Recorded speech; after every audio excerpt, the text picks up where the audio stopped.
There's got to be technology to do that. With them.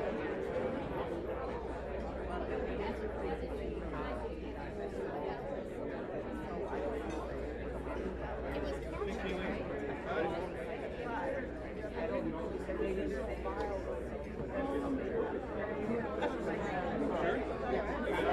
right?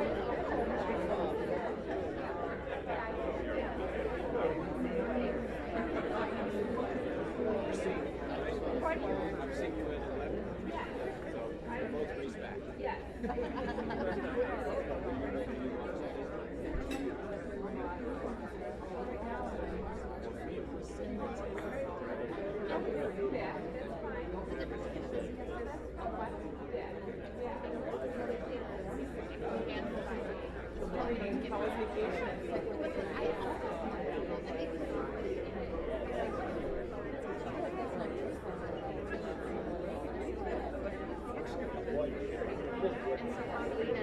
Right when I had to get up,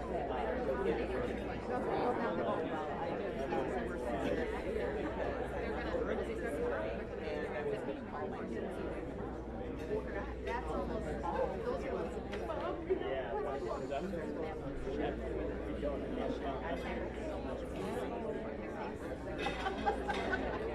Didn't know you were the alarm clock. Yes. Well, it's like the one thing about it is, you know, you always go out way out. And a lot of years. Well, there is. We have a lot of imagery. So we have. Oh yeah. Those are. I should have said it. They want to.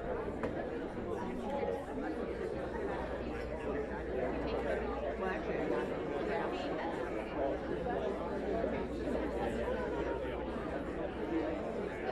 Is it really? What time is it right now? 8 o'clock.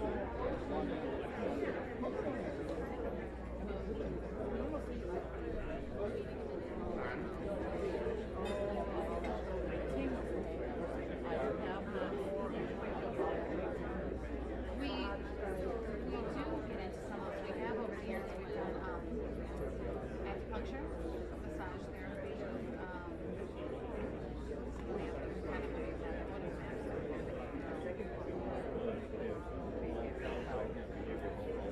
psych services because our patients are depression is part of it. That's fine. We might have to just hang on the back here.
Well, and think about it. She didn't get rid of that with the intention of getting that.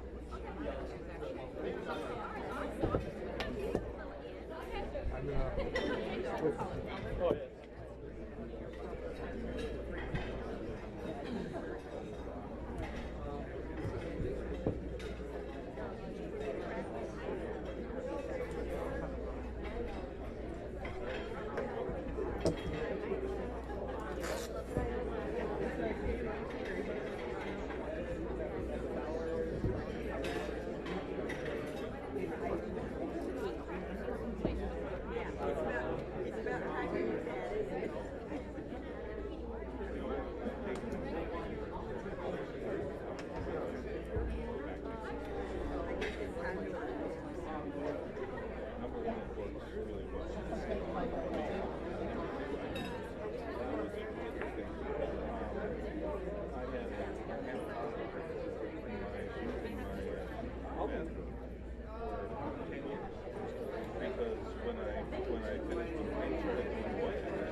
Steve just kind of watched it.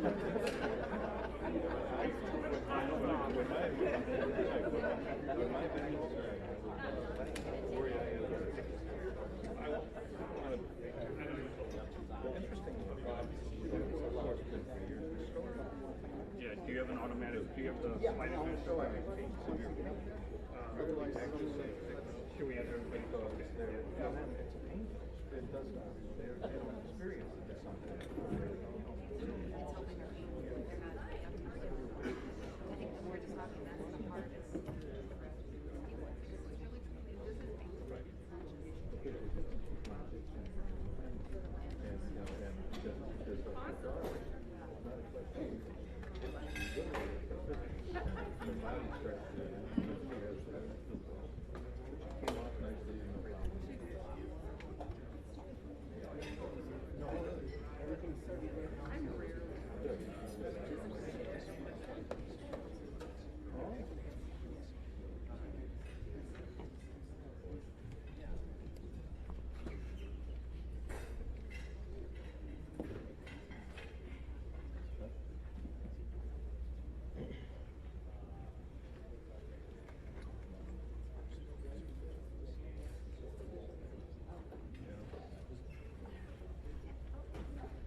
Well, good morning, everyone. Thank you for spending this morning with us. We are here collectively looking to see if we can decrease the overdose and deaths from opioids without necessarily denying good care to our patients and to the citizens of our communities in Wisconsin and across the nation. Wisconsin has taken the lead in this, both in terms of the legislative lead, as well as taking the lead in terms of how we manage these patients from the clinical perspective. So it is with honor and pleasure that I invite a very strong group. We have the Department of Justice here, the DEA. We have the Attorney General here. We have a former state medical board attorney here. We have Representative Nygren with a very personal, very touching story and a passion for helping our community. We have a prominent psychologist from the medical college who helps patients deal with opioids and deal with decreasing the needs for opioids with cognitive behavior therapy. So I'm excited to be here, and it should be a very, very good conference this morning. So thank you again for coming, first of all. We're going to start off with the story of Ian, and here's the agenda. It's a very tight schedule. Intentionally, we've scheduled things tightly so that only the important stuff gets out, and you guys stay engaged and interactive, etc. So I'm going to start off with the story of a patient who basically started off on opioids. Can we go to the first slide, please?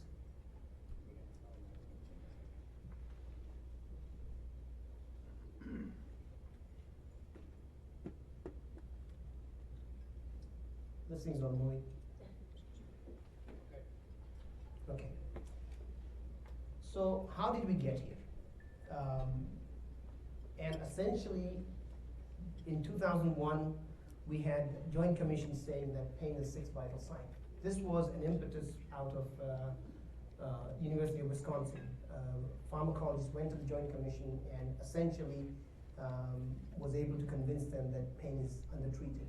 Good intentions. Pain used to be in those days only for, opioids used to be used for patients with acute pain, perioperative pain, cancer pain. And we said, well, we should probably do this for everybody. And essentially 2001 is when we started. With the Joint Commission coming in with the fifth vital sign. Unfortunately, what you see is 2007, a number of doctors got convicted across the country for not prescribing opioids. At the same time, the DOJ settled with Purdue Pharmaceutical for misleading patients with regards to OxyContin and how detrimental it is. And it was not until 2009, 2010 that we started really focusing on the problems that we have from opioids. And you see President Clinton in the CNN interview around 2010, after one of his friends, who was a prominent Indian doctor, lost his son coming on board. And the demographics changed from 2001 to 2008. Most of the patients who had died were young. They were individuals within minorities, etc., mostly men. But the demographics changed around 2010, and we see more deaths in women. We started seeing that it is a problem that the affluent, educated population also started having. And so more attention has been paid to decreasing the deaths and opioids and so forth around that time. And probably the pendulum has swung too far in that now they're convicting doctors for having deaths from opioids. So we have to have a balanced approach, and I hope we have a very cohesive and balanced approach as we go later today. Can I have Ian's slides, please? So I'm going to tell you a story of Ian.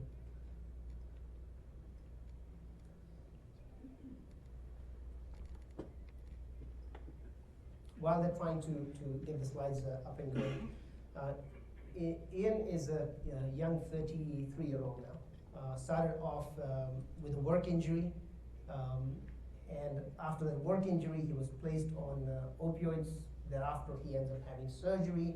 The first surgery didn't go well. He had what's called pseudoarthrosis, so the fusion didn't take well. He ends up with additional narcotics, and then a second surgery, followed by going to Miami to get into a program, a 6-week detox program, and a 10-year journey. And this is very, very typical of patients who end up on the opioid train. It takes 11 years for an average patient to be referred to a pain clinic for radiofrequency, as an example. And so this is Ian's journey. And opioids, even though the daily dose of opioids didn't decrease, his pain actually was exactly the same, regardless of how much opioid he was on. Personal cost, right? There's a worthlessness, there's a feeling of isolation, and this is a very large problem. There are societal costs. For each $2 spent on healthcare for patients who are on prescription opioids, there's $18 spent on intangible costs. There's also cost to healthcare, as we said. And generally speaking, the patients follow this kind of cycle. It takes forever for the patients to find the right people to take care of them.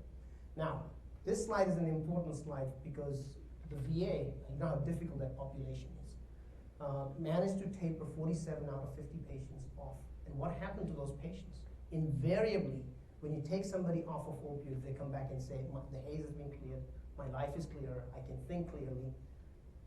Interestingly enough, at 12 months, if you see the right-hand part of the bars, the blue bar represents the decrease in pain. So actually coming off the opioids, 40% of patients say, I'm better, my pain is less. The second part of it is about a third of them got worse, but 28% said there's no significant worsening. So the vast majority of patients you taper off of opioids, guess what? The pain doesn't get worse, or it actually gets better. And I'm pretty sure Ian's going to share some of that story. So there is hope. No pun intended, Representative Nygren, but there is hope. So these patients will do well. I'm going to invite Ian to the podium, if I may.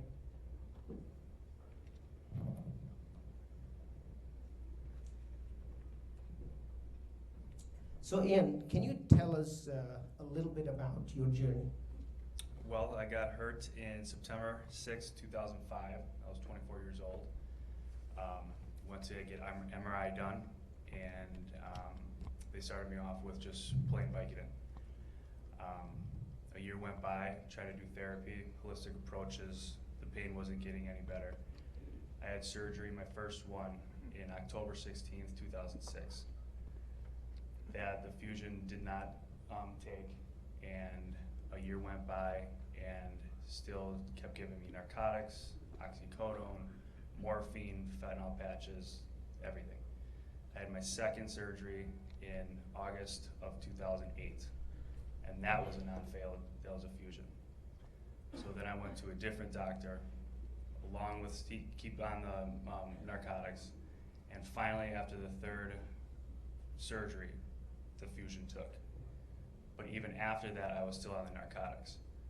So I got the opportunity through my work comp, the insurance company, that not a lot of people get, and I went down to Miami for a 6-week detox program. And that was the best thing that I absolutely could have done, because I felt like I was 16 again when I got off of everything. I had no pain, I had nothing. I worked out, and I'm here now, thank God, off of narcotics for almost 2 years now. So, this situation means a lot to me, and I'm glad that Dr. Patel invited me to speak to all of you guys. So what are the lessons that you can leave for the rest of us in terms of how we can help other citizens? More education, more advertisements. Do not over-prescribe. Do everything that you possibly can before you can just give out a prescription to whoever you're giving it out to. Because the doctors gave me the prescriptions, and towards the end they almost felt bad for me because of all the surgeries that were having to fail. And I wish that they would have weaned me off a lot sooner. And then they looked at me like I was the one that had the issue. So it was kind of putting the blame on myself. And I, like Dr. Patel said, I felt isolated, worthless at that point, like I'm the one that had the problem. But I was in bed with the physician prescribing me the opiates. What about insurance coverage? Not everyone has the coverage that you had to go to a rehab facility. Well, that was one of the main things. I was blessed with the opportunity, but I was also on work comp insurance through my work from getting hurt. So they brought the opportunity to myself, and I took it up. I couldn't go down to Miami faster. But I mean, I looked at the bill, and it was $65,000 to $80,000 for me for a 6-week program. A lot of people that are in the situations that I was in can't afford that. So they're stuck on opiates, and even worse, switching from opiates to the heroin epidemic because it's cheaper. And that's what we need to get a hold of. Thank you so much. Thank you. And he'll be available. I'm sure he's going to stick around. Yes, absolutely. Right? Very good. Thank you. Thank you, Dr. Doctor.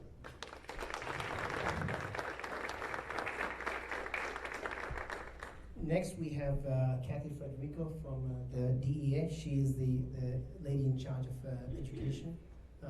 Essentially, hopefully she's going to tell us a little bit about what's going on in that area.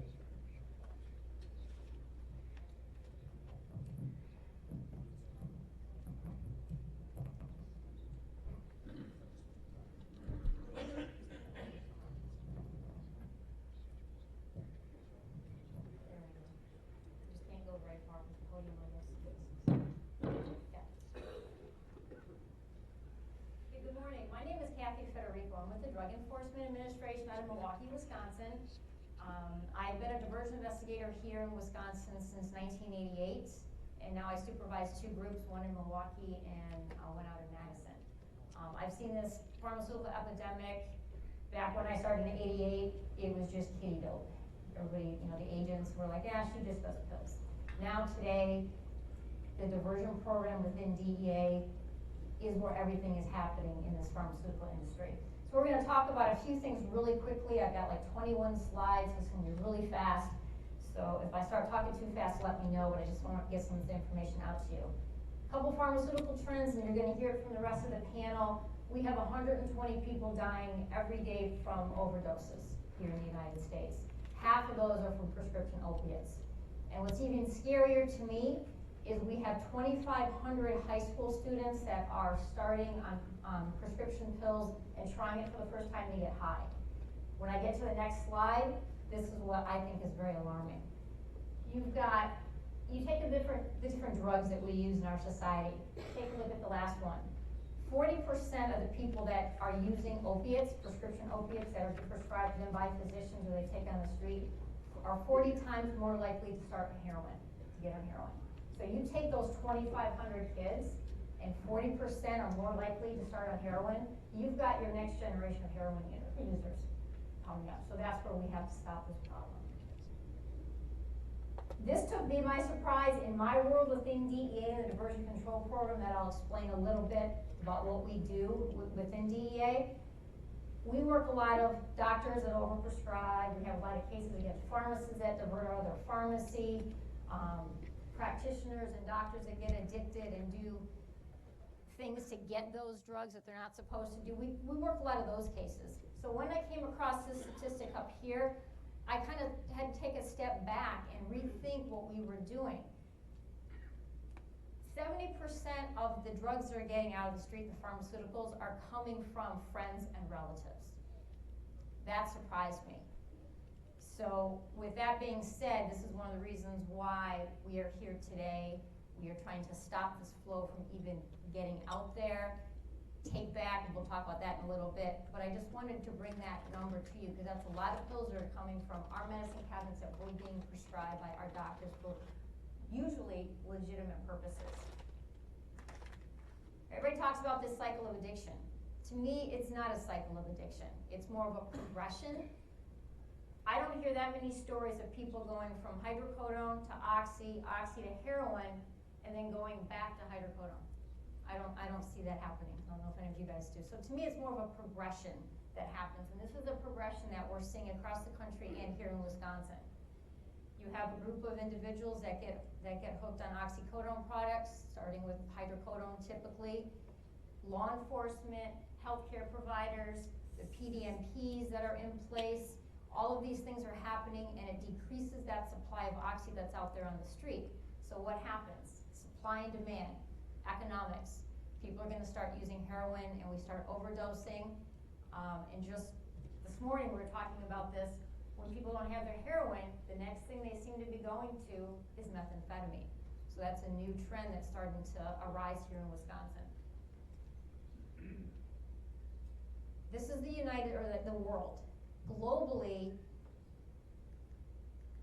we use 99% of the hydrocodone that's created globally, and we only have roughly 5% of the world's population. So we like our opiates here in the United States. Oxycodone, 80%. Staggering to me when I saw these statistics. All right, let's take this a little bit closer to home into Wisconsin. These are some statistics I had our headquarters run for us. We have a program where all of our distributors have to dump all the information of who they sell to. So these are statistics showing what our pharmacies are purchasing here in Wisconsin. So it's basically showing what our demand is for these products. So I'm going to start with the oxycodone. Where's my little pointer? Yeah. Only one side is going to get the pointer. I can't point over there. Okay, what these are from 2011 to 2015, the yearly totals of how many dosage units of OxyContin that was purchased from the pharmacies around our state. So as you can see, it's been a little bit up and down. This one here, do you guys know why 2013 dropped? That's when it's switched to opiates, isn't it? They did that in 2010, and so that was a little bit of the drop that we had here in 2011. That was a big drop here. PDMP came into place. June 2013 became active, and it collected information from January 1st of 2013. We were so happy to get that program, and I know we've got some other panel members that are going to be talking about it. Because we were one of the last states that got the PDMP.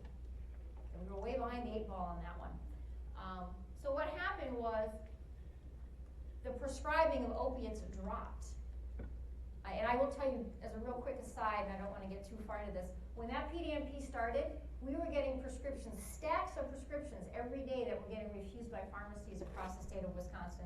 They were sending them to us saying, denied, it was either a forgery, or the person was doctor shopping, and they were stacks and stacks and stacks. And I thought to myself, I know we have legitimate users that are using oxycodone, but the amounts that were getting denied at the pharmacies were being falsified, and doctor shoppers or practitioner shopping was staggering to me. So this dropped. And now it's kind of easing its way back up again. Not really sure why, but it's coming back up again. I won't spend too much on that. This is it depicts some of the information of where our hotspots are in Wisconsin for oxycodone products. I wrote some stats down. I remember remember them here while I'm doing this. We are above average, above the national average in what we purchase here in Wisconsin per 100,000 people. So we are 27% above the national average for Oxy in this state. We're very different than the rest of the United States. The rest of the United States likes their hydrocodone more than we do. We like our Oxy, and I do believe that has to do with we were one of the last states to get our PDMP, so we're lagging a little bit behind on our how much oxycodone that we're purchasing. So these hotspots that are in dark blue, those counties are 60% above the national average for purchasing oxycodone. There's a couple of I just got these in April, middle of April. So there's a couple places. Adams County is really always high for oxycodone. Jackson County is a new one. So that's one of the ones we're going to be looking at to see why, what's going on in Jackson County. Milwaukee, Racine, no surprise there. So let's take a look at hydrocodone. These again are your, 3 minutes, okay. These are your purchases for hydrocodone. One of the big things in 2014, hydrocodone became a Schedule II, so I assume that's why the drop happened in 2015. Here are your states that have, now we are below the national average for hydrocodone purchases. But those dark states are 25% above the national average, or those hot spots for those dark states right there. All right, we're gonna whiz through some of these now. All right, who is the diversion control program within DEA? I'm part of the diversion control program. The agent side, everybody's know what the agents do. You guys watch Spike TV. We get little cameos in Nurse Jackie and House every once in a while. But what we do is our job is to prevent the diversion of controlled substances in our closed distribution chain that we have in the United States for everybody that handles legitimate controlled substances. And we have to create this balance, because I know when I go to the hospital, I want my fentanyl if I'm having pain and after surgery, but we also need to protect the public from the abuse and the addiction and the products that end up on the streets. So we have a balancing act that we have to watch and we have to adhere to. So us as diversion investigators, we do regulatory investigations on all of our DEA registrants, and we also do criminal cases on those same registrants. Some of the things that DEA is doing to combat this issue. In 2010, the Secure and Responsible Drug Disposal Act was put into place. Our regulations came into play in 2014. It gave ultimate users different options to dispose of their controlled substances, and it gave certain registrants the ability to take back controlled substances from the public that wasn't available before. These are some pictures from our take back. A couple of the panel members will be talking about take back. The one thing I do want to highlight, we had our last take back in conjunction with DOJ, who stepped up to the plate when DEA backed out of it. Now we're doing it cooperatively together. Our last one was April 30th. And I don't know if there's something to be proud of or not, but we have our population, we're 22nd in the country for population, but darn it, we were third on our take back. We took back over 64,000 pounds of pharmaceuticals at this last take back. And I don't know if, I know I was sore the next day from lugging those boxes down the conveyor belts, and I know a couple people in the audience were too. But we were third. Texas was the first, California. We almost beat California, and we were third. So you decide what that means. Are we just that more environmentally conscious, or do we write too many medications up front, which is where our healthcare providers come into play, or do we also have a really, really good system together to take back those drugs? 360 is a new initiative that DEA has just come out with. Milwaukee is one of the pilot cities for this initiative, along with St. Louis, Pittsburgh, and West Memphis, Arkansas, based on our problems with opiates here in this state and also with violence that's happening. So what this initiative does is that it's a 360 initiative bringing awareness to our registrants, as we have done in the past, but we're going to continue to do that, working our law enforcement cases, and then bringing in the community. There we go. I didn't get to talk about our big case we just did, but get on DEA World, take a look at Operation Smackdown. It was a great cooperative effort between various law enforcement agencies and state and local sheriff's departments and police departments. Okay.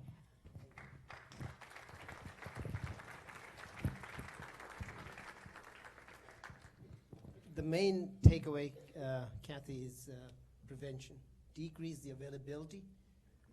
And yes, as you decrease the supply, there's going to be a transient increase in heroin and deaths related to heroin. But it's a good thing that we're number 3. The reason it's good is because guess what? We're heading the effort. Yes, and I Right? think. Yeah. I don't know if that's you. Sorry, that's- The big takeaway, I think, is educating our practitioners, our healthcare providers, to in turn educate our patients about the dangers of these products. I'm very confident that you'll see a big drop again because of the CDC guidelines. So hopefully if we get down to the 60s as opposed to 102,000 for oxycodone, we will see probably a decrease in deaths as well, probably in a year or 2.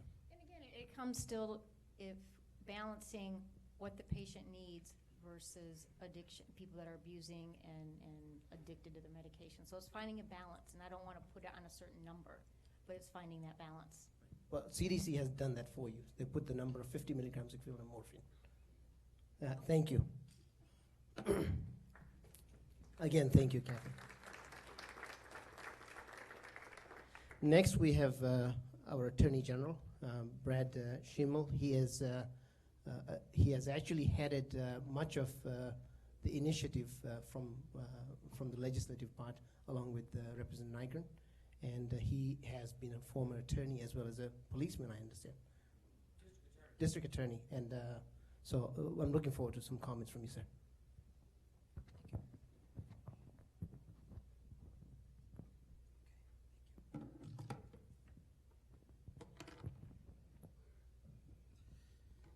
We're all murmuring over there. 10 minutes is really tough. Any Prince fans in the audience? Right?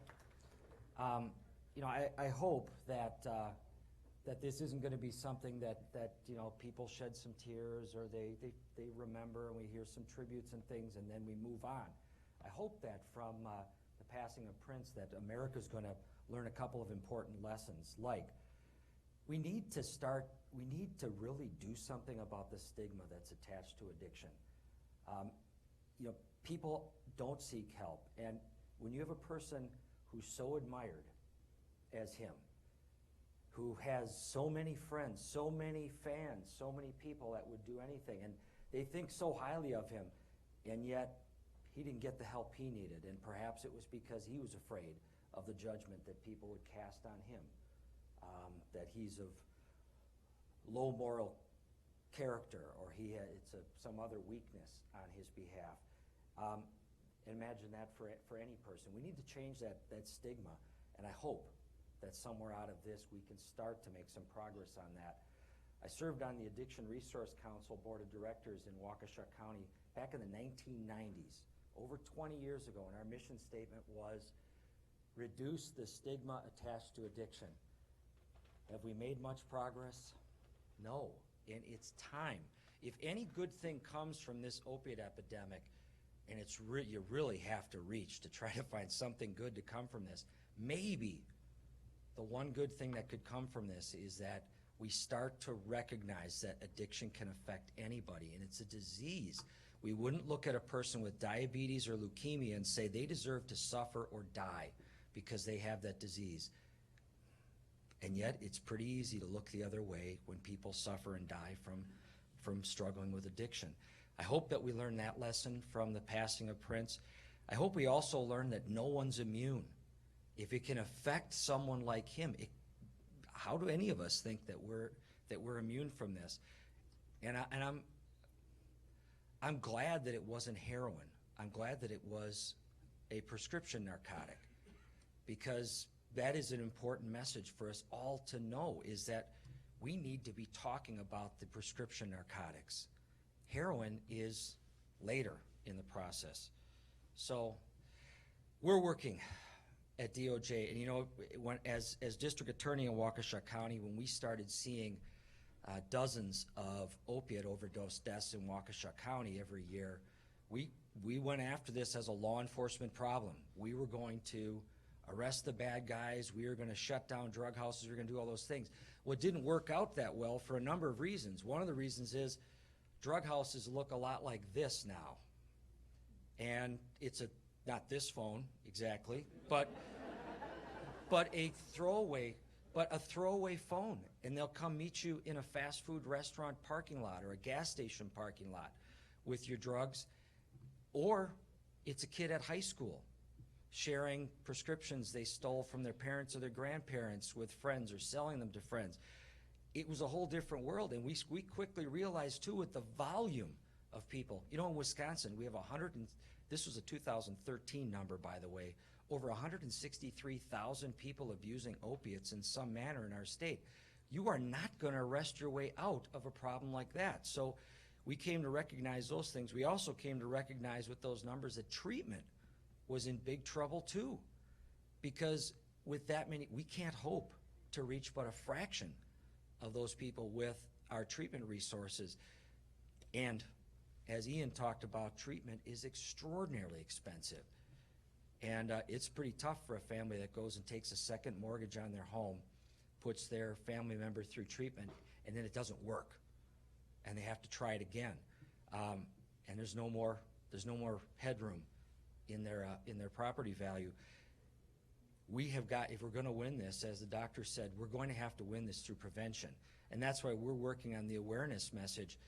You know, and I think something that is sticking with people, when you talk about, when we look at accidental deaths or injury deaths in Wisconsin, look at drug overdose, the blue line going up and up and up. Look at motor vehicle crash deaths. They've been going down, and we're at a point now where we're about double drug overdose deaths to traffic crash deaths, and we're neck and neck with falls. I'm waiting for the next year's numbers to come out, because it sure looks like we're going to have a new champion for number one cause. You know, and we're battling the myths. People think that, you know, it's really about street drugs, and we've heard a lot about this already. We know that 4 out of 5 heroin users, 80%, started by abusing prescription narcotic painkillers. Look at how Wisconsin's changed. Submissions to the crime lab of heroin. Now, this is misleading, because you don't submit heroin to the crime lab until you have a case coming up for jury trial, because we can do field tests to test it before that. So this is only when cases are getting to that. But what's important is to watch how the state's color changes. The darker the red, the worse it is. So I'm going to jump 2 years ahead at a time. Look at this one, 2 years later. Look at Marinette County. Representative Nygren will talk about why that's a dark red county. And just look as we hop 2-year increments, look what happens. And here you go, the difference from in just 6 years, how much heroin's come into our crime lab. This is a big problem. But the reason why heroin's in Wisconsin is because there's a demand for heroin in Wisconsin. And that demand is being created by the abuse of narcotic painkillers. So we've worked on our prevention campaign, and these are some of the things that you may have seen: billboards, we have brochures, we have posters. All these things are on a portal on our website, where medical providers, for instance, can go and print a poster that they can put up in their offices, and we hope they'll put their own logo on it, and we'll help them do that, because we want this to be a partnership. We don't want this to be another one of those government posters that, you know, you all probably have it where you work. There's an HR bulletin board that you ignore, right? We're hoping that this message, when we show that this is partnership, that we're in this together, that it's not just government with another scare tactic. So drug take back, I don't need to cover this. Number 3 in the nation. We are not close to number 3 in population. I've been asked, do you think that the awareness campaign is working? I think that there are a number of ways that I can say that it is. I think when we have Wisconsin dramatically increasing our drug take back year after, well, every 6 months about we do these, collection after collection, and to get ourselves as number 3 in the nation, I think absolutely it means the awareness campaign is working, and people are talking, and they're acting. This is just a sample. If you go on our website, you can enter your zip code, and you'll get an interactive map that shows you your closest 24/7 drug take back locations. People are using that. It's just photos from Drug Take Back Day. The worn out officers, 3 semi trucks we filled this time to haul the drugs down to the safe destruction site. These are, each of those pallet loads is about 1,000 pounds of medications, by the way, out of the bottles. That's net weight. Just more and more photos. So we've seen this grow from 34 to 39 to 44 to 64,000 pounds. And frankly, based on what law enforcement tells me, we have no reason to think those numbers are going to go down, which is great news. First off, these aren't being diverted for abuse, and second, they're not on our water table. I mean, you want to get crazy? Dump 3 semi-truckloads of prescription drugs and medications into our water table, and then we'll get crazy. And it's all about partnerships, and I'm out of time, and I just want to cover quickly. For Drug Take Back Day, we had a lot of partners that worked to make that possible. And then we heard a little bit about the bigger storm. The doctor just mentioned this. As we address opiate prescribing, as we address diversion of opiates, we're going to see addicted people having to turn to heroin. And I'm really proud of the medical community in Wisconsin, the Hospital Association, Medical Society, Dental Association, Pharmacy Society. They are all 100% on board, looking for solutions. We're looking to create more Suboxone providers so that we can stretch the capacity of our treatment community. We're working to have doctors be better informed about how to monitor their patients. We're working with the employment community to help them, to have them help be a place where we can intervene earlier, where we can help identify someone struggling with addiction earlier in this progression that Ms. Federico talked about, so that we have a better chance of treatment being effective. We're doing all these things. It is an all-hands-on-deck approach, and all of us have a role in it. So thank you very much for being here today to be part of the solution. Thank you.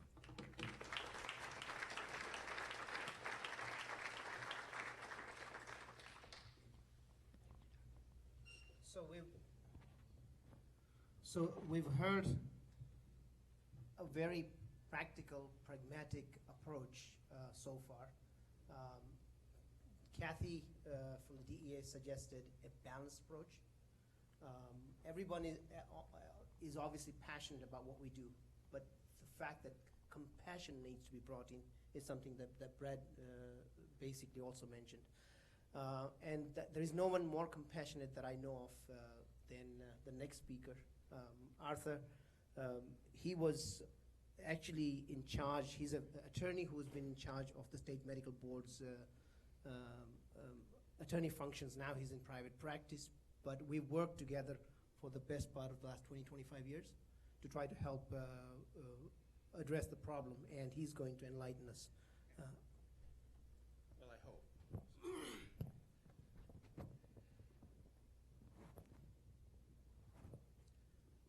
I also, like Mr. Schimel, used to be a district attorney up north in one of those counties that went from 0 heroin to more. And I was also briefly a police officer, so I've seen this from both sides. Now, thank you.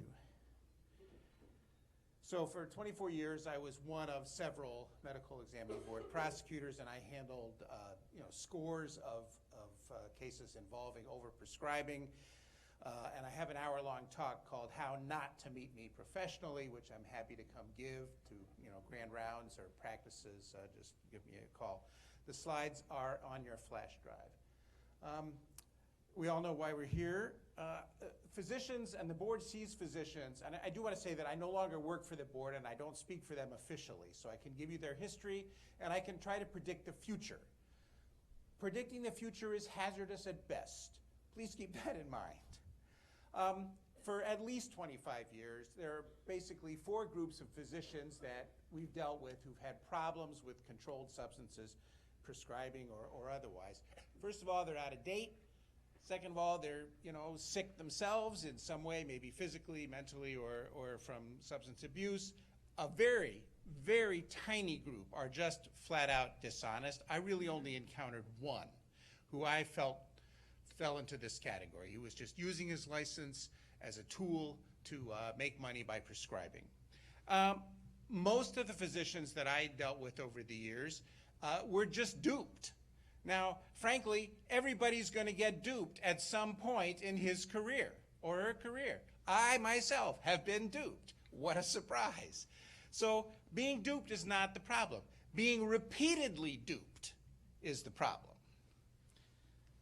So we'll try to talk a little bit about that too. Now the medical board philosophy over the past 25 years that I've been associated with it and since is that they do support adequate pain relief for patients, because that's why patients come to doctors. They hurt and they want relief. And you should never fear to treat pain, including with controlled substances if they're medically indicated. But at the same time, you have a license, a public license, and a DEA registration, and you have a part to play in the preserving of the public's health by preventing controlled substance diversion. Now, in cancer and other terminal cases, hospice cases, nobody's ever been prosecuted by the board for overprescribing, and I don't think that anybody ever will be. But in non-terminal cases, what the board looks for is, are you improving the patient's function? And what do we look for in a chart, or what does the board look for? Well, you know, are you actually, is an adequate description of the pain charted? And there are some mnemonic devices you can use to help you with this. Is there an appropriate history and physical? Are prior records or contact with the previous provider, you know, are they in the chart? And are there appropriate studies where they're indicated? Everybody has degenerative back changes, but if an MRI is indicated, then it should be there. Is there an actual diagnosis? I've seen charts, I swear, where the only diagnosis is pain. Pain is the diagnosis. Pain? The diagnosis? I don't think that that's an adequate diagnosis, and the board certainly doesn't. And finally, are you charting an improvement in the patient's function? It can just be in the activities of daily living. They don't have to be occupational in nature. But just decreasing pain for its own sake, that's not a functional objective. And this is the CDC guidelines, and the board's been looking for it for 25 years. Are alternatives to opioids attempted and the results charted? If you refer the patient, did you get a report? And what's it say? And are you following the advice? And if not, why not? Are you using the med sheet to see that patient isn't constantly coming in early and ending up at the end of the year with an extra month's supply?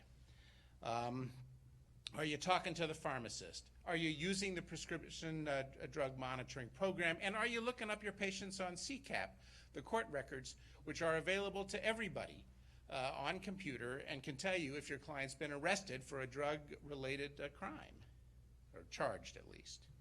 Now, everybody has challenging patients. We got to distinguish between dependence, mere physical dependence, what everybody gets when you take opioids for an extended period, and addiction, which is repeated compulsive use despite negative consequences. Do you have a medication agreement, what some people call a pain contract, where it's indicated if the patient is an issue? And does it contain the usual one prescriber, one pharmacy requirement? Well, maybe it's a little less important to do that now that we have the PDMP, but it still should be an expectation of your practice. Nothing wrong with just prescribing a week at a time and seeing how it goes and then having the patient back in. There's no law that says every prescription has to be for a full month's supply. And in fact, that is part of the problem. All right, recommendations. Does anybody know the 3 most important factors in real estate? What are they? Look, so what are the 3 most important factors in these types of cases? Document, document, and document. Documentation will save you or it will sink you. Let it save you. All right, everybody has this patient in your practice. How many providers do we have here? People with prescribing privileges. Okay. You've seen this patient in your practice? Everybody will have it. Well-dressed, well-groomed? Once more. What are you going to do? Now, I am not a believer that every flag is red. Every flag is not red. The dog story, the dog ate my prescription, that's a red flag. Do dogs eat pills? Have you ever tried to give your dog a pill? How did that work for you? Do you think there's something delicious about opioids to canines? Not a chance. That's a red flag. The toilet story. I dropped it in the toilet. do you ever hear the story about your heart medication, blood pressure medication? No. Are toilets magnetic to opioids? I mean, this is ridiculous. Red flag. It was stolen. It does happen. Between red and yellow, maybe orangish. But the other ones, hoarding, dose escalation, there are other reasons for this. There are yellow flags. Use of marijuana. How are you going to handle that? A tough medical call. Cocaine, red flag. All right. We all want this, the early bullshit test. Not yet FDA approved.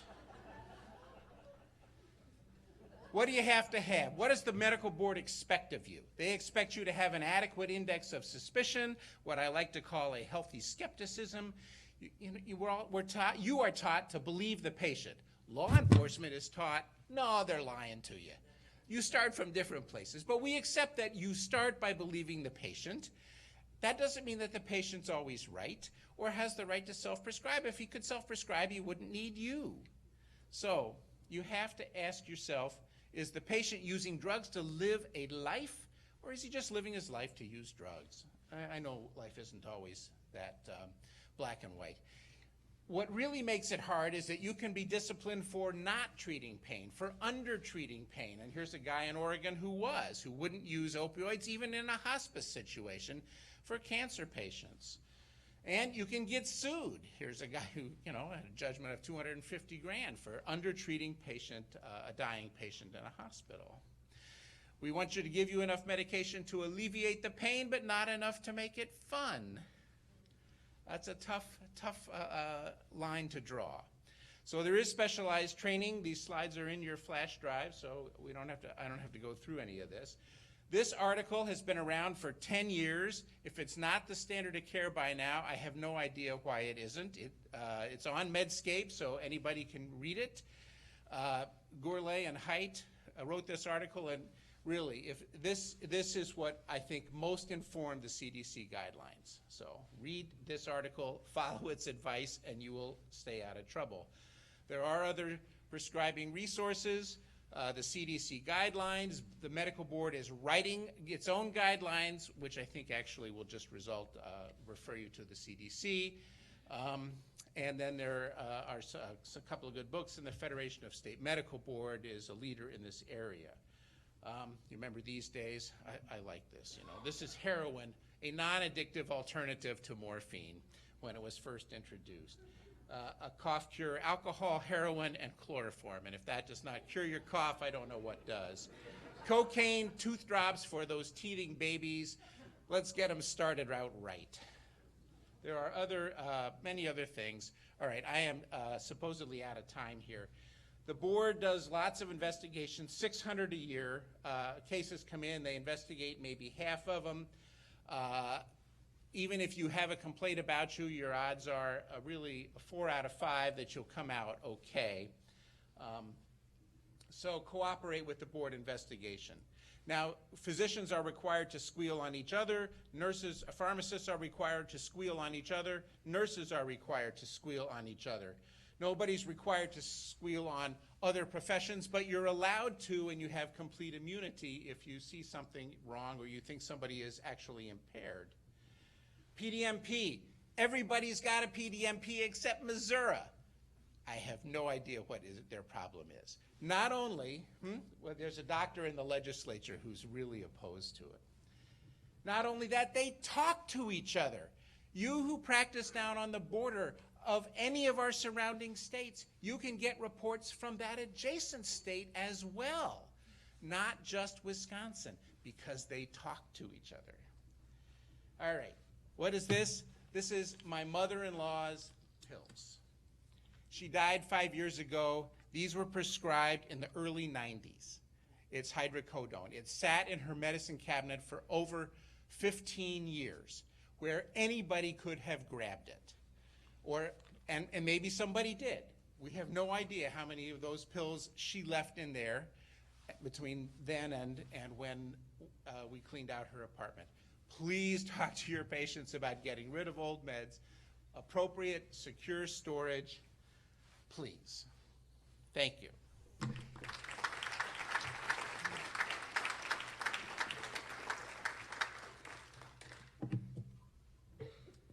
before I introduce our next speaker, I'd like the Attorney General, the DEA lady, Kathy, and Arthur to think about two issues, because I'm going to bring up these questions. One, we're told by healthcare systems that we cannot look into, because of HIPAA, into CCAP. And the second thing is we're forced to not disclose or cooperate with the DEA and in the investigations, because our compliance attorneys across the healthcare systems are saying that this is patient violation. So we want you to think about that in the Q&A session and really address that for once and for all. Our next speaker is Rebecca Anderson. Dr. Anderson is a psychologist who does cognitive behavior therapy and biofeedback, and we've had the privilege to work with her hand in glove and seen a lot of patients change their lives. So she's going to specifically discuss non-opioid alternatives and cognitive behavior therapy and biofeedback.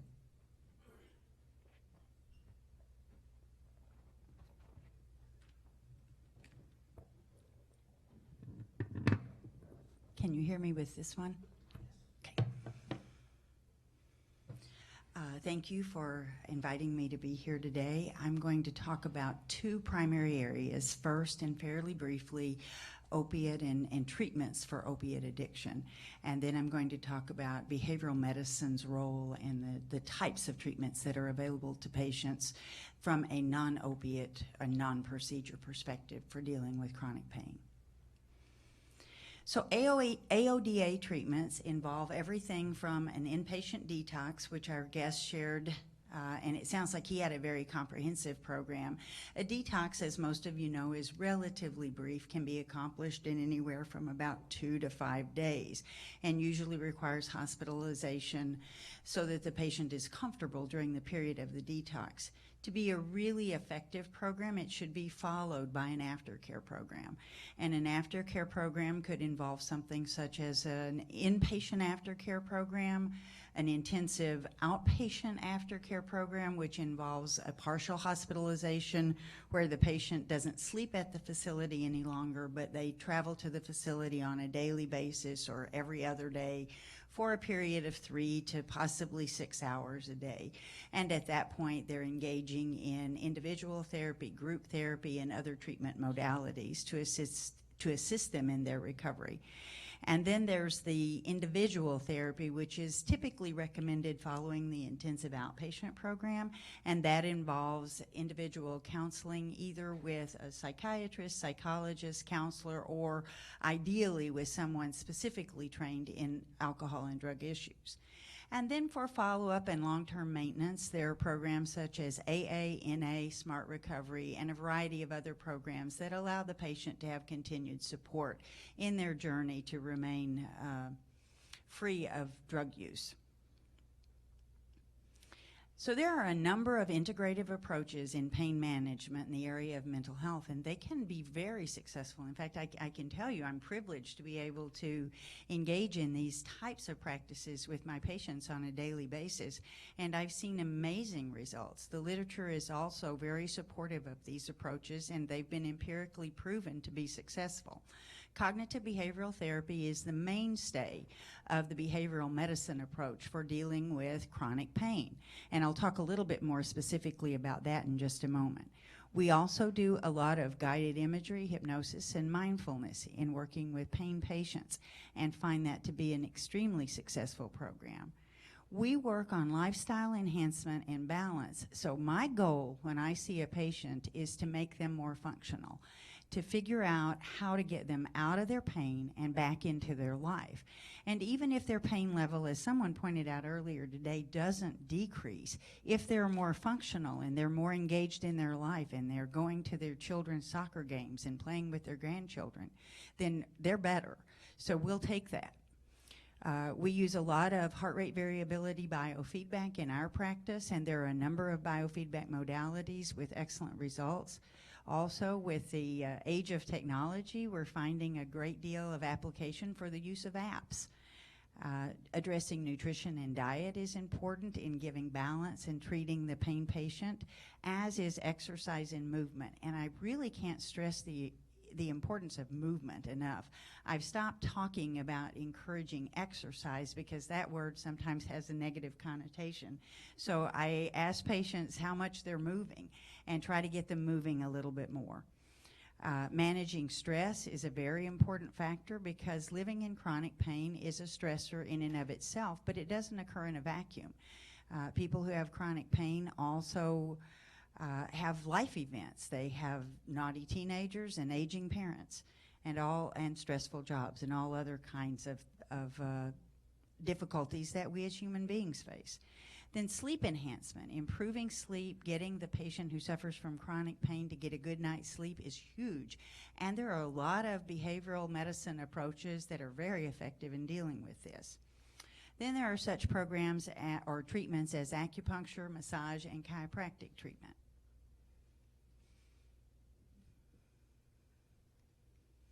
So briefly, cognitive behavioral therapy involves a form of therapy that uses the link between our thoughts and our behaviors in an effort to change our feelings, our practices, and our behaviors.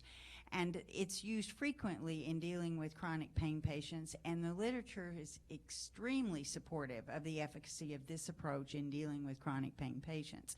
It's also helpful in dealing with depression and anxiety, which are often comorbid in the chronic pain patient. One of the most useful non-procedure approaches for dealing with chronic pain in the pain patient is cognitive behavioral therapy. And I could do a whole presentation on that one too, and would like to if you ever want to hear it, because it's such an exciting modality. Body work is important. Medical or therapeutic massage is effective, particularly when muscle tension is an issue, and acupuncture has proven beneficial in treating some chronic pain patients. Biofeedback and the use of apps. Now, you can tell by looking at me, I didn't grow up with a computer, and I was actually in grad school before I was really using one a lot. But there are amazing programs with biofeedback and digital apps that patients can use, which are very beneficial in dealing with their pain. There are 4 primary types of biofeedback that are all applicable to the chronic pain patient: a galvanic skin response biofeedback modality, thermal biofeedback, EMG biofeedback, which works with muscle tension. And then of late, there's a great deal of research in support of heart rate variability biofeedback. And again, we could go into detail about that, but referring patients for biofeedback can make a huge difference, sometimes in as few as 4 to 6 sessions. Then the use of apps. There are numerous apps available for relaxation, exercise, and mindfulness that all have an application in helping the patient to, if there's an addiction issue, ride the wave of the craving, and if there's a pain issue, to sort of relax themselves so that they can cope and function better with their pain. We use them all the time. I almost never have a patient leave my office after an initial intake without either a guided imagery recording, information about an app, or an appointment for biofeedback. I think I accidentally went the wrong way. Lifestyle. This is about function, getting people back into their life and out of their pain. Breath work is huge. I used to say that the fellow who wrote the book, All I Ever Need to Know I Learned in Kindergarten, left out breathing. And if we would just learn to use breathing appropriately, it's such a powerful tool for us. Sleep enhancement, diet and weight management, smoking cessation, and that's huge. A lot of times patients who have chronic pain smoke more. That leads to deconditioning. It's just a vicious cycle, and so working with them on that is important. Movement and exercise, and if we can just get a patient who's not moving to get up and move for 2 or 3 minutes during the commercial of the movie they're watching, then we have more movement in their life. Again, managing stress and pacing. Pain patients have to learn that when they're having a good day, they don't need to overdo, and if they're having a bad day, to push themselves a little bit so that they have quality of life. I wanted to provide a slide for you about guided imagery, hypnosis, and mindfulness because it's an important part of the behavioral medicine piece in dealing with chronic pain patients. And it's so beneficial because it's generally pleasant and entertaining. It's easy to do for most patients, And it involves guiding the patient through the use of their imagination into a state of relaxation and then giving them some visions or sound cues to help relax their body and have more power over their pain. Mindfulness is something that started back in the late 1880s with John Kabat-Zinn at the University of Massachusetts, and it involves learning to calm the mind.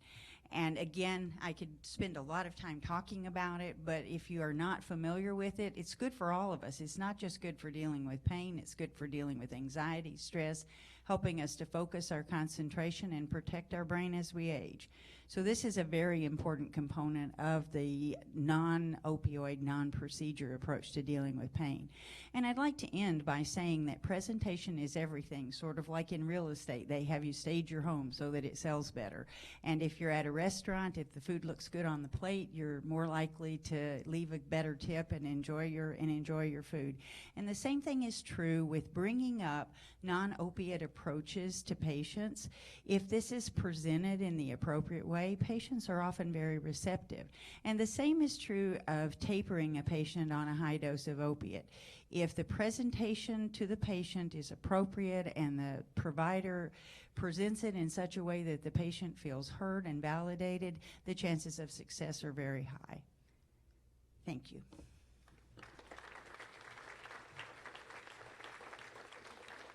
So we started off talking about which mic's working.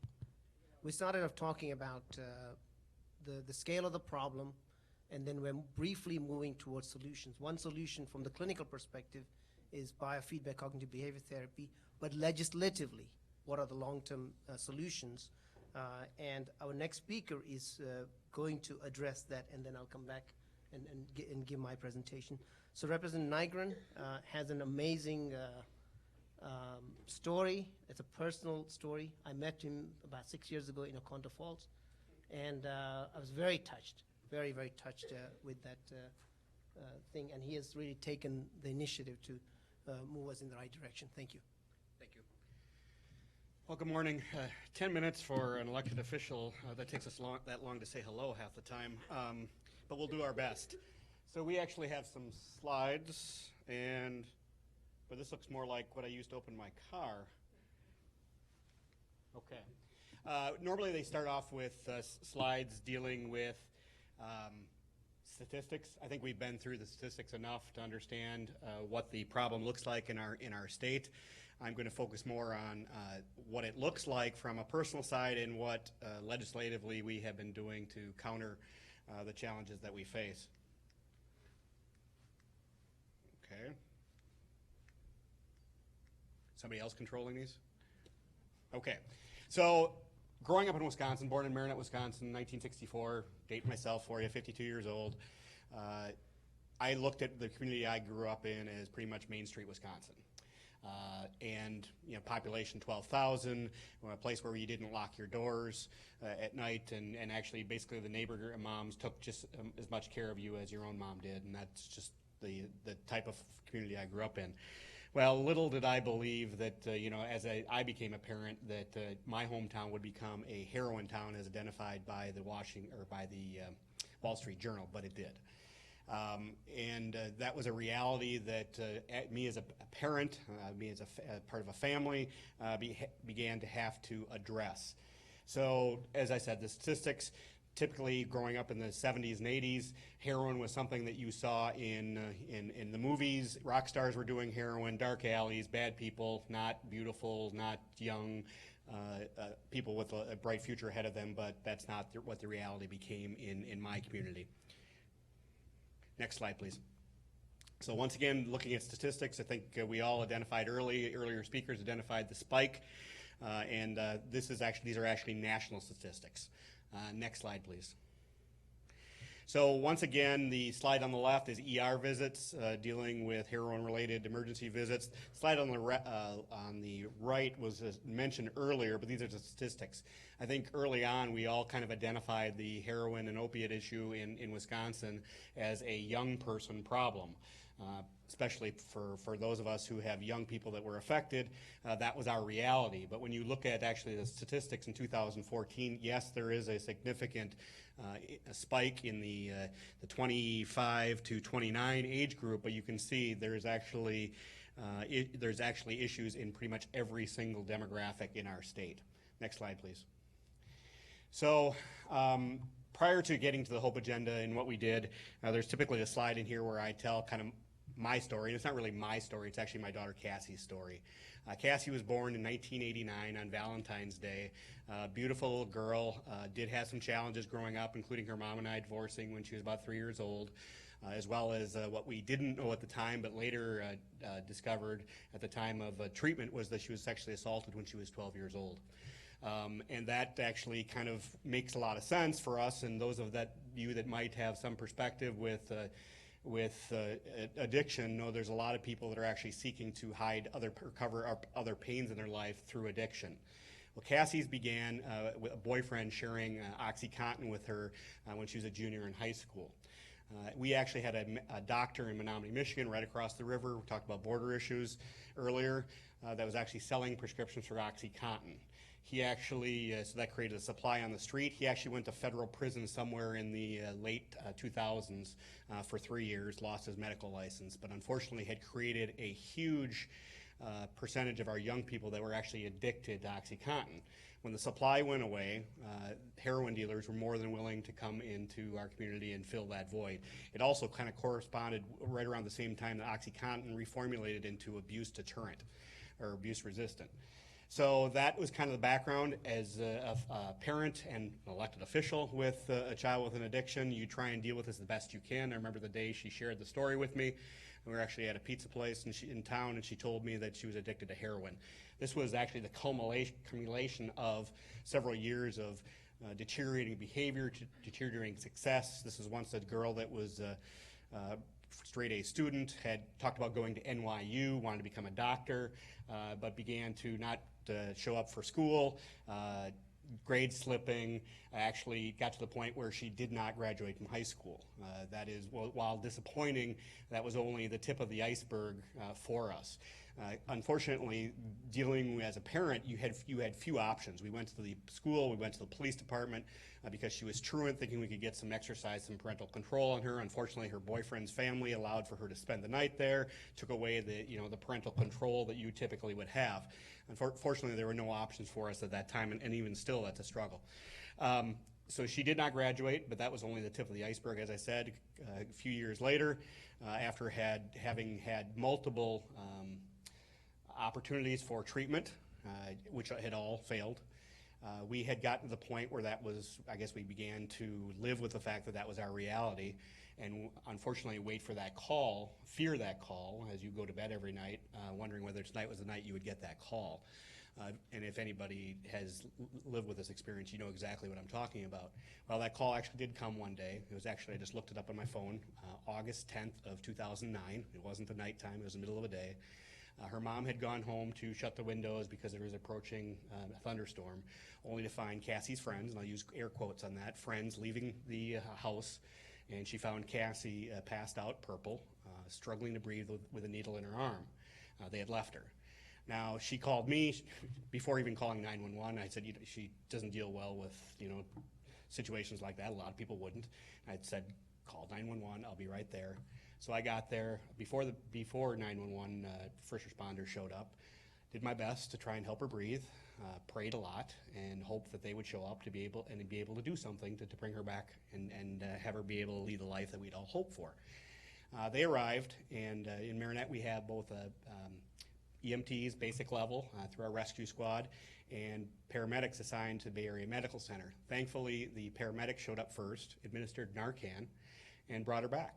And that began her, what is now about a 6-year experience with the correction system, in and out through many failed treatment opportunities for her. And unfortunately, I report today that I still struggle with that nighttime phone call, or that phone call that might come at any point in time, because she still struggles today. But that began our journey into what to do from a legislative standpoint. Didn't come easy. I met Cassie at the Union Grove Women's Facility, dressed in prison orange. That was a difficult experience, but over a couple of visits, began to get to the point where through her communications with me and interactions with other young people there, she finally said to me, "Dad, there's a lot of young girls here that have a similar story to me, that should have been in college today, that should have been talking about starting their career, starting a family, not faced with prison time. Is there anything you could do?" As an elected official, when she overdosed and got sentenced to prison, ended up on the front page of my local newspaper, rightfully so. But it was something we dealt with privately. And for a number of years, that was our reality, until we got to the point where you read the obituaries in the newspaper and realize that the constituents that I represent are facing the same problem that I was. So we introduced the HOPE Agenda. The HOPE Agenda has been broken into two sessions, and I want to point one thing out. There's actually an error in the bio for me. Actually, none of these pieces of legislation were passed in the budget. And there was a reason for that, because budgets typically tend to be political documents. I have colleagues from both sides of the aisle that are here. There has been 17 pieces of legislation that have all passed unanimously, and through both sides of the aisle support. So I think that's an important distinction. So the first session, we actually addressed HOPE. From a HOPE perspective, tried to address what can we do to stop the people that are already in the world of addiction today, or what can we do to help? And two things came to mind based on those experiences, and I'm not going to get into all 17. But we tried to provide immunity for people that are actually dialing 911 to help save a life for somebody that's overdosing, and that's been a very important passage. But in addition to that, we actually made Narcan available through first responders, police and fire. Next slide, please. And this session, we actually also made Narcan available through a standing order. CVS came out at one point in time and said they're going to make it available nationally in a number of states. And Wisconsin was one of those, working with Attorney General Schimel. We identified some things that needed to be changed in statute, and we did that. And it's not often that when you pass legislation that you see immediate results. And I'm not sure if the next slide is in here. This slide actually does not include first responders, police and fire, but actually the numbers are pretty hard to read. But if you actually add them all up, these are the number of submissions of Narcan in 2015. They total over 4,000 statewide. So if you add in first responders, police and fire, I think you can easily say there's thousands of people that are with us today to fight the fight, to live another day, that still have hope. The objective from a state perspective is long-term recovery. We spend $35,000 a year for a man in state prison, $41,000 for a woman in state prison. If our objective is rehabilitation and helping people get back to being tax-paying, productive citizens again, that is not working. So we're actually looking for tools that are going to help them lead a life of recovery. And I'll tell you, as a parent, that's a difficult thing, because they're never recovered, as I know, unfortunately all too well. They might be in recovery, but they're never 100% recovered. So moving forward, the legislature, and along with Attorney General Schimel, we're going to continue to fight the fight. There's more things that need to be done. Detox has been mentioned, treatment has been mentioned, that we have put some things in place, but there's more work to be done. I just appreciate the partnership with the medical community.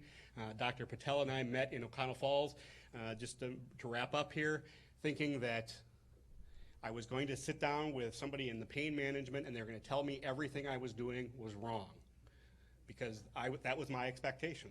But actually, Dr. Patel, I don't know if you remember, the conversation was, no, there's more that we can do from a medical standpoint. And with the PDMP becoming required usage in the future, actually, I expect the number to significantly reduce in the coming years, but that does present a problem that we're trying to address with unintended overdose, and we are working with the medical community to put some steps in place to reduce loss of life as we move forward. So thank you for your partnership in this effort.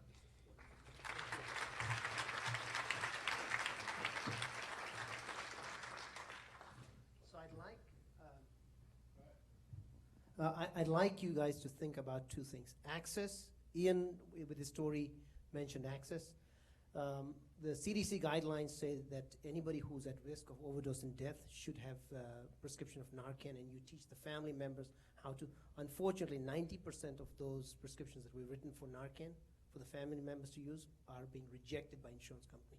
So that's the first thing. Second thing is programs such as the one that Ian went to. We have a program similar to that in Oconto Mohawk and at the medical college. Access to those programs is also an issue. So from a legislative perspective, how do we address that going forwards is something that I'll come back to you and ask a question on, if that's okay. And again, thank you for your passion, and you have really taken this in the right direction for all of the U.S. citizens. Thank you again, Representative Nygren. I'm going to probably spend no more than 5 minutes on my part of the talk. We're going to offer some non-opioid alternatives. As the medical community, we're looking towards a comprehensive approach. From a legislative perspective, it's also a comprehensive approach that they're looking at. So may I have my slides, please?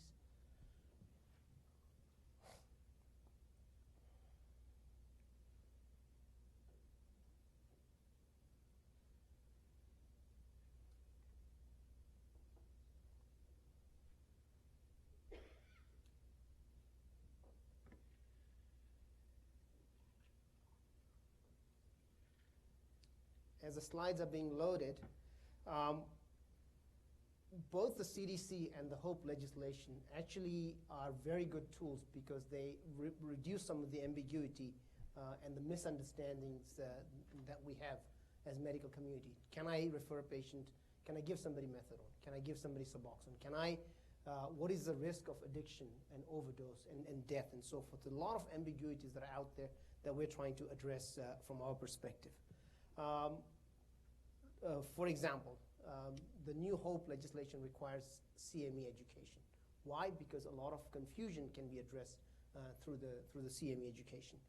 The prescription drug monitoring, the CDC now requires for a clinician, whether you're a mid-level provider or a physician, to check the prescription drug monitoring log. Why is that important? The reason that's important is if a patient is getting drugs from multiple physicians, you will pick that up, and that patient is much more likely to succumb to overdose and death. The higher the dose, the higher the likelihood of overdose and death, and the more likely it is that you will actually end up dying. Likewise, the PDMP is there to help you figure out if the patient's getting drugs from multiple doctors. So the PDMP has two important components. One is the patient getting drugs from multiple doctors, and second, what is the dose of the opioids that this person is taking? Okay, so this is the reason why the PDMP is important. And most of these slides will be available on the website. We don't have it in a flash drive as such, so we will provide that for you at the end. Why the dose? Why did the CDC come up with the dose of 50 milligrams equivalent of morphine, which is roughly 10 milligram Norco pills, hydrocodone, or 33 milligrams of oxycodone? Well, the higher the dose, the higher the likelihood of death. And this is new data that we've really looked at. 5-10 years ago, people said 200 milligrams morphine equivalent is risky. Then we came down to 120. The Washington State data showed that if you follow the 100 milligram guidelines, you will decrease deaths. And now we've realized from very important VA data that the inflection point where death suddenly increases is about 47 milligrams. And this is why the CDC has come up with this guideline. And I'm trying to help you understand what the thinking was behind the HOPE and the CDC guidelines, and this is the reason. Naloxone, we mentioned that the family should be able to recognize that the person is having respiratory depression and is likely to die, and they should be able to give Narcan prescription. And now this is a requirement. Anybody who's at risk of overdose and death, what is the potential benefit? We suspect that about 35-40% of the lives will be saved by family members, and this is the reason why naloxone is something that is being advocated.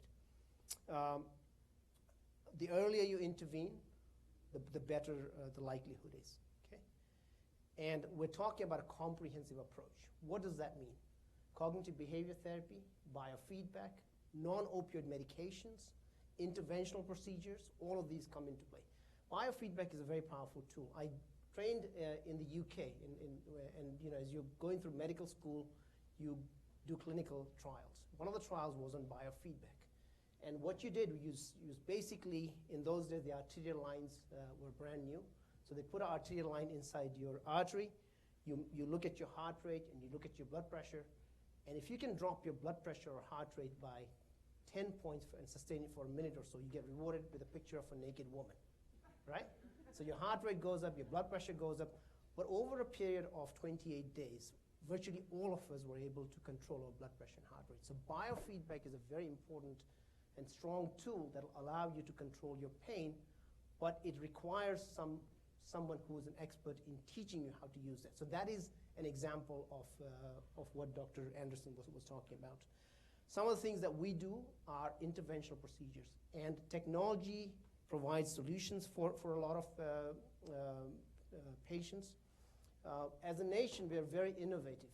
As a nation, we're very, very good at coming up with solutions. I've been privy to teach in 72 different countries, and I see, just as Kathy Frederico had mentioned, that the rest of the world manages people's pain without necessarily resorting to opioids.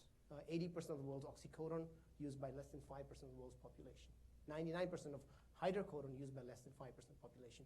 And so as we go around the world, we see that people are being managed. And we're looking at good solutions. You heard that the apps are being used to do biofeedback and so forth. Likewise, in interventional pain, we have been looking towards non-opioid solutions. And what you see is basically two articles here, just mentioning that there is hope for a lot of these patients.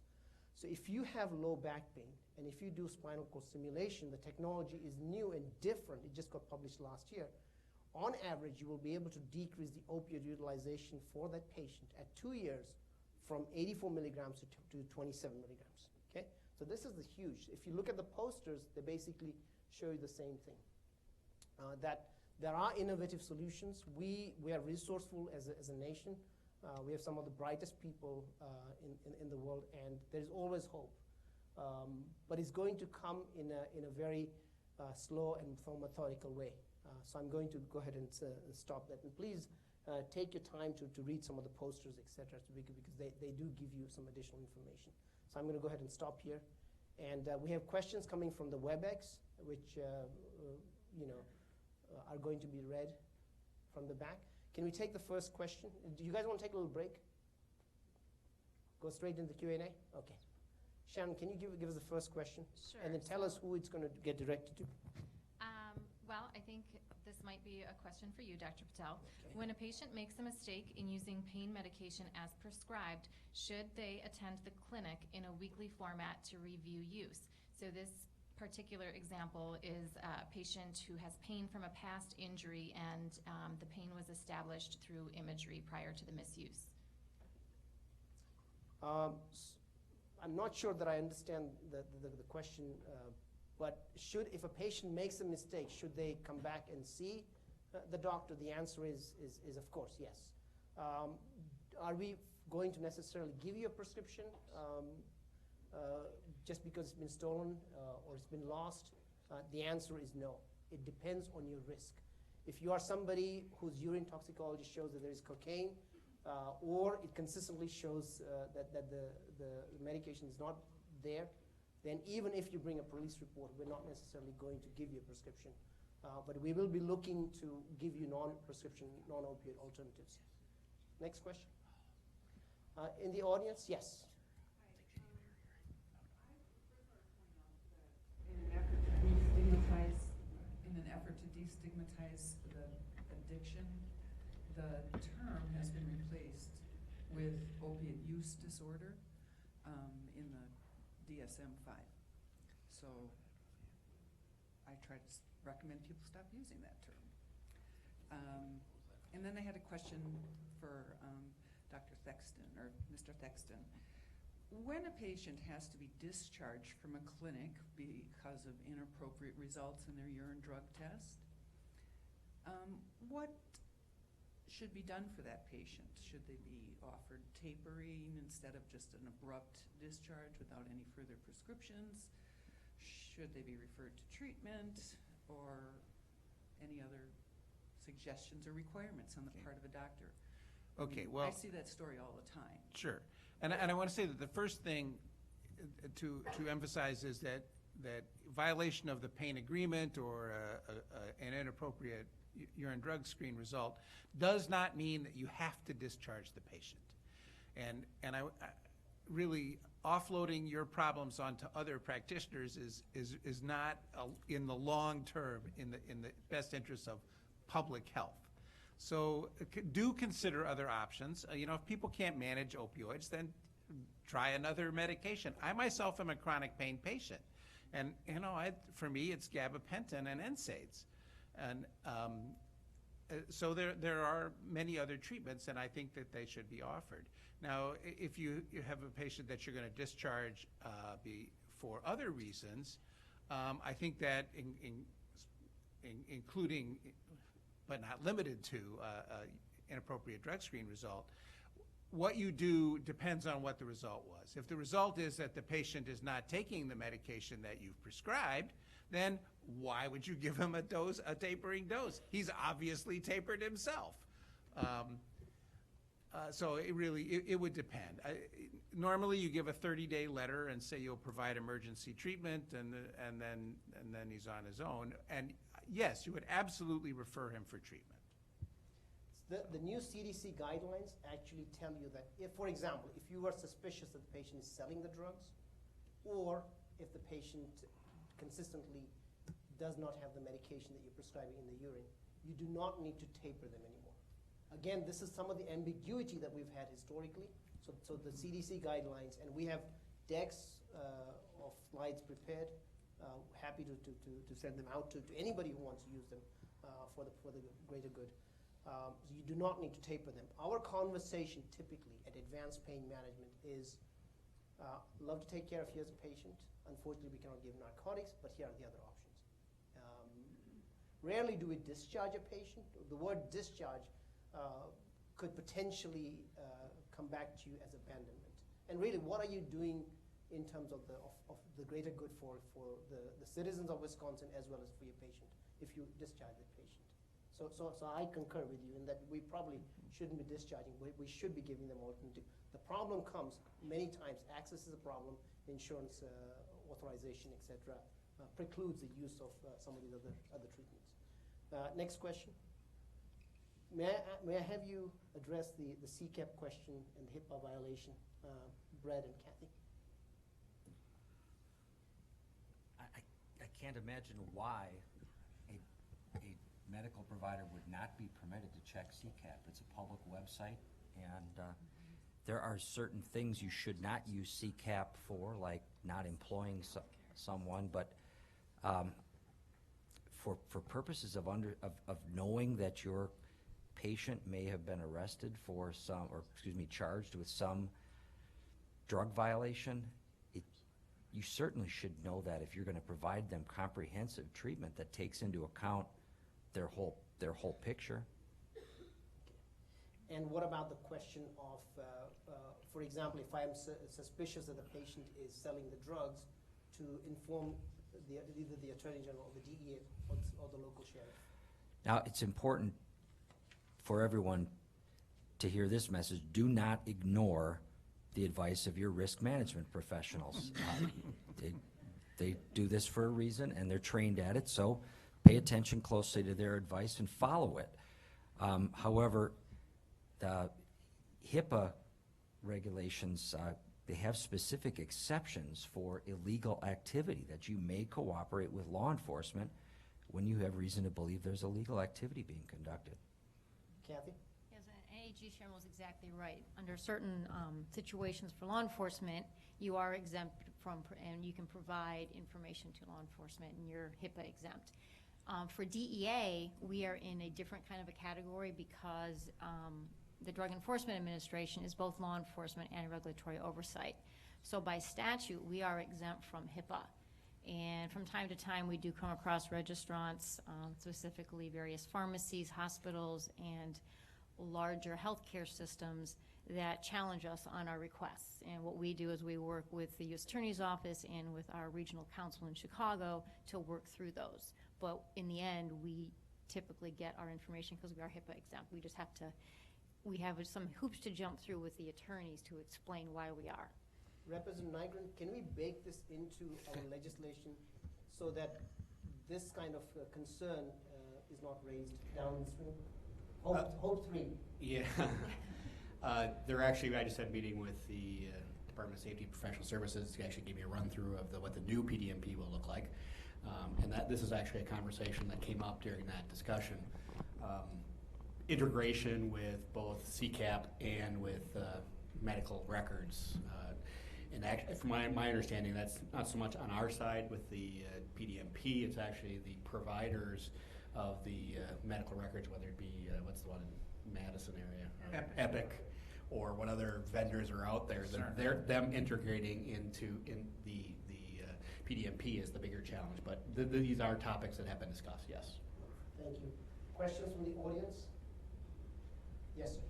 I have more of a statement. There's a phone, there's a mic coming, sorry. I'm double boarded in pain management and anesthesiology. I'm also an addictionologist. I've been practicing for more than 20 years in Wisconsin. I feel that Wisconsin is not doing enough for the doctors. I think a lot of doctors are practicing in fear. We feel as pain management doctors, the ones that write prescriptions, I'm not talking about just interventional. I mean, I do interventional too, but what happens a lot of times, the insurance company won't cover interventional techniques. They won't even cover MRIs. They won't cover certain medications. So as a physician, as a provider, I sort of feel that Wisconsin is very behind in supporting the doctors. I just sort of, I want to know what they can do. Is there a hotline that doctors can call and say, look, this is the situation. What should I do in this situation? Because there's not a day that goes by that I don't kick out 3 or 4 people out of my clinic. Every day. Patients lie. They are very good at lying. A lot of times what happens is that... Did you know that a patient lying to a doctor in an effort to get drugs is a criminal offense in Wisconsin? And you know, that is something that, because it's a crime and committed on the premises, that's something you can report to the police if you choose to do so. But family practitioners, internal medicine doctors, OB doctors, surgeons do not want to prescribe. What they do now is usually what they'll do is they'll start patients on opioids, non-opioids, and then they get spun out of control, and then they tell them to go to a pain clinic. ERs don't prescribe. They tell their patients, go back to your pain doctor. When you are a pain physician, not all pain physicians are equal. Some of us do interventional, some of us do med management. The ones who do med management, and this really opened my eyes in the last 2 or 3 years, because now I'm doing a lot more med management than I have ever done in my practice. But 50 milligrams morphine equivalent per day is extremely low. It used to be 120, as Dr. Patel had stated. But there are patients that you use a multidisciplinary approach. A lot of times insurance won't cover injections, they won't cover radiofrequency, they won't cover spinal cord stimulators, they won't cover MRIs, and you're a doctor trying to help this patient. This patient comes in, tells you they have a pain score of 10 out of 10. You want to believe them. They're very good at manipulating and duping, I guess is the word, the doctor. And the doctor has to deal with this on a daily basis. Sometimes we're threatened. At my practice, we had to call the police a couple of times because patients, when you try to wean them, there's not enough help for the doctor. We talk about the addict, but we don't talk about what we're doing for the doctor to help these doctors with guidelines. I mean, if the 50 milligrams guideline is, and I'll cut it short, if the 50 milligrams guideline holds, I can tell you this, there'll be a lot of people who will drop out of pain management. There will be an increase in heroin use. There will be an increase in marijuana use. There'll be, because people will still try to treat their pain. I mean, there are people who need narcotics. You know, we do everything else. We use physical therapy. They fail that. We use all the other techniques. In the interest of time, I'm going to cut you there. Please go ahead. I'll start. So we have made every effort to, as I mentioned in my comments, make this a partnership, not government telling doctors how to lead their practice, how to treat your patients. Matter of fact, there's nothing punitive whatsoever in any legislation that has passed. Zero. And we took great effort to do that. And there's people that believe we should put punitive steps in places like with the requirement of the use of the PDMP.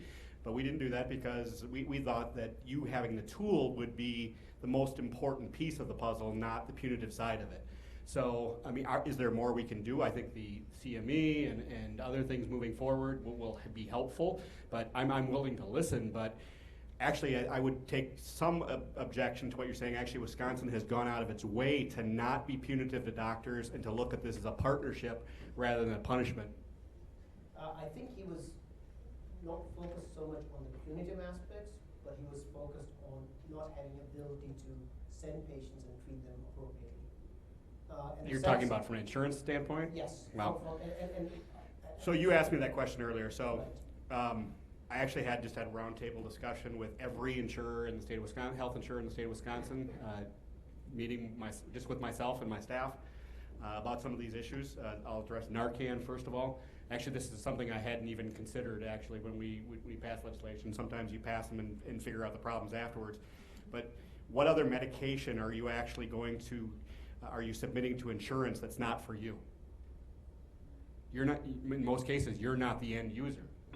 So that's the issue, according to the insurance perspective, is I'm getting the prescription and it's for somebody that's not even covered by my insurance. So we're going to work through that. We're going to figure that one out, but that's the challenge with Narcan. From a treatment standpoint, once again, I am not an expert in this. It's difficult to talk to a room full of medical doctors and experts in other fields. But what I'm being told is that unlike treating cancer, for example, there might be a industry protocol that you follow for treating cancer and other conditions. Addiction, there is none. So what they're telling me is like for inpatient treatment versus outpatient treatment, the average family member wants inpatient treatment for their loved one because they believe that's the most successful. Where they're telling me, and I'm asking I want them to prove this to me, they're telling me that actually the results don't show that out. So we've begun the discussion, but this is probably the most complicated piece of this that we've come across so far is the insurance payment of addiction services. And also of interventional procedures. For example, I just showed you 2-year data showing a 65% reduction in the use of opioids in spinal stimulation. 8 out of 10 patients that we request that kind of service for, they get denied. So there is that piece. And again, this is how conversation starts, right? We raise the issue, and people who are genuinely passionate about doing the right thing for our citizens will figure out how to make it into the legislature. I hope that addresses part of your questions. Any other questions from the audience? Yes, ma'am. Can you please wait for the mic to come to you? Because it's going on WebEx. I wanted to ask if you can kind of briefly summarize the whole law, because I think there are more specifics to it, like when a physician has to check the PDMP, yes. or let's say it's recommended. And then also, as we know, other substances of abuse are often involved in opiate use disorder, like benzodiazepines and stimulants, not to mention, of course, other illicits. So are other controlled substances, Schedule 3 controlled substances, yes. part of when they have to check the PDMP or are recommended? Yes, the answer is yes. Okay. So the requirement, this was passed actually the PDMP was passed in 2010, went I believe completely live in 2013 as was discussed earlier. But as of 2004, and the law as passed was the pharmacist had 7 days to enter the information into the statewide database. And then when a doctor was actually prescribing, on the initial prescription, they would have to check or they wouldn't, there was no requirement, it was just the tool was available.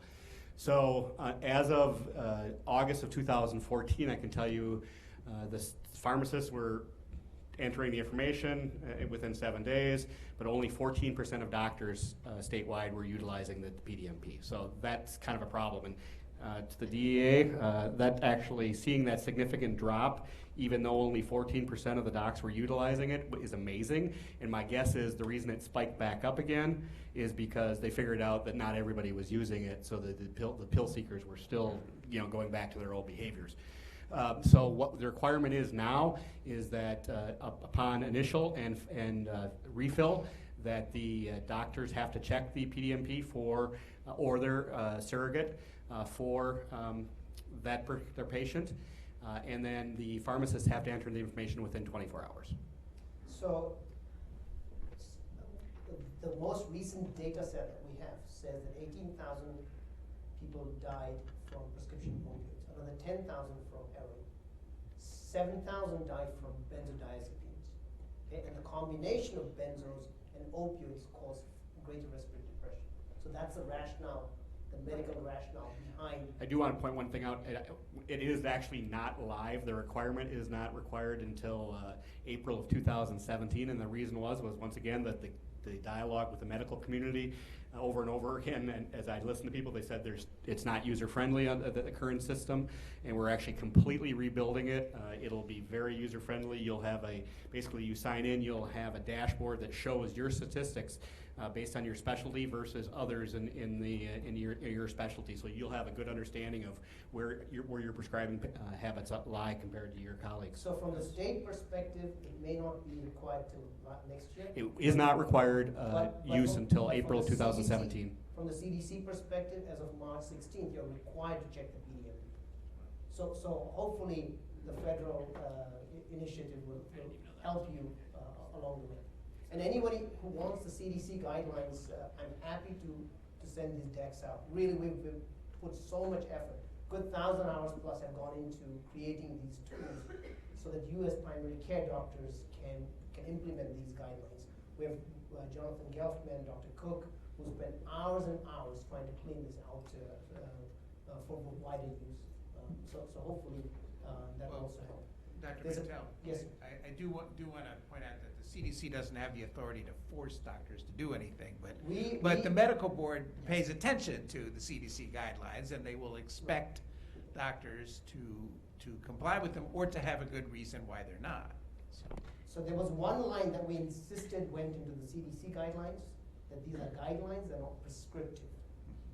And so, yes, while they're guidelines, and while we expect everyone to adopt them, we didn't want this to be a standard that's basically goes through some legal channels down the road. So hopefully that addresses your concern as well. There's a question from the WebEx. Yes, so this question says, I have great concern with recent governing rules that require, quote, establishing and maintaining an institutional pain performance improvement plan is a joint commission requirement, end quote, and associating this with a scorecard on the hospital's performance. Can you address this concern?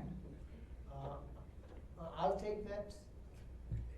If you look at, so again, there is legislative effort from Representative Johnson, Senator Johnson, that's going to address this. The hospital systems have a margin of maybe 4 to 8%, right? And Medicare holds back about 37% of the money and it gives back to the systems based on them meeting the patient satisfaction metrics. Part of the reason why people give opioids is because they don't want to be given a bad score on the patient satisfaction survey. So the UC Davis study looked at 52,000 consecutive patients, and they showed that the most satisfied patients had the highest mortality compared to least satisfied patients. Also, the most satisfied patients had the highest cost compared to the least satisfied patients. So obviously the intent was good, just like the intent was good for the Joint Commission to push opioids, but how it's turned out is not good.